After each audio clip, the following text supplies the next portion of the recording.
6 साल पहले मेरा सबसे बड़ा बेटा घर से गायब हो गया। वह हमेशा की तरह काम पर निकला, लेकिन कभी वापस नहीं लौटा। 1 हफ्ते बाद लोगों को उसकी लाश एक ऑटो में मिली। वो सिर्फ 40 साल का था। उसके साथ मेरा एक हिस्सा मर गया, लेकिन जिम्मेदारियों के बोझ ने मुझे सही से दुख मनाने का समय भी नहीं दिया। अगले ही दिन मैं सड़क पर था, अपना ऑटो चला रहा था, लेकिन 2 साल बाद दुख ने फिर से मेरा दरवाज़ा खटखटाया। मैंने अपने दूसरे बेटे को भी खो दिया।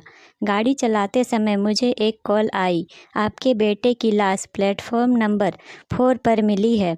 उसने आत्महत्या कर ली है। मेरी बहू और उनके 4 बच्चों की जिम्मेदारी ने मुझे जिंदा रखा।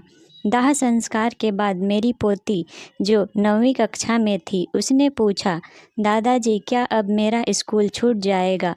मैंने अपनी सारी हिम्मत जुटाई और उससे कहा, कभी नहीं, तुम जितनी चाहो उतनी पढ़ाई करना। मैं पहले से ज़्यादा समय तक ऑटो चलाने लगा। मैं सुबह 6 बजे घर से निकलता और आधी रात तक अपना ऑटो चलाता। इतना करने के बाद भी मैं हर महीने बस 10,000 रुपये कमा पाता।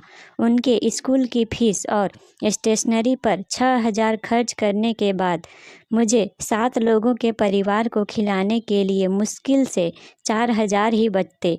अधिकांश दिनों में हमारे पास खाने के लिए मुश्किल से ही कुछ होता है। एक बार जब मेरी पत्नी बीमार हो गई तो मुझे उसकी दवाएं खरीदने के लिए घर घर जाकर भीख मांगनी पड़ी। लेकिन पिछले साल जब मेरी पोती ने मुझे बताया कि उसकी 12वीं बोर्ड में 80% अंक आए हैं, तो मुझे लगा मैं अपना ऑटो आसमान में उड़ा रहा हूँ। मैंने अपनी सभी कस्टमर को मुफ्त सवारी दी। पोती ने मुझसे कहा, दादाजी मैं दिल्ली में बीएड कोर्स करना चाहती हूँ। उसे दूसरे शहर में पढ़ाना मेरी औकात से बाहर था, लेकिन मुझे किसी भी कीमत पर उसके सपने पूरे करने थे।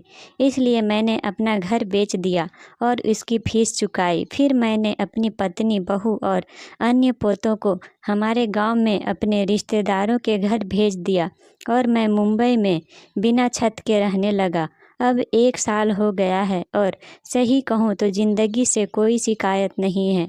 अब ऑटो ही मेरा घर है। मैं अपने ऑटो में ही खाता और सोता हूँ और दिन भर लोगों को उनकी मंजिल तक ले जाता हूँ।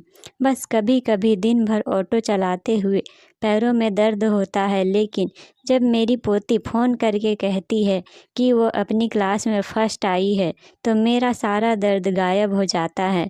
मुझे उस दिन का बेसब्री से इंतज़ार है कि वो टीचर बन जाए और मैं उसे गले लगाकर बोल सकूं, मुझे उस पर कितना गर्व है। वो हमारे परिवार की पहली ग्रेजुएट होने जा रही है। जैसे ही उसका रिजल्ट आएगा, मैं पूरे हफ्ते किसी भी कस्टमर से पैसे नहीं लूँगा। तो दोस्तों, कहानी अच्छी लगी हो तो ज़रूर शेयर करें।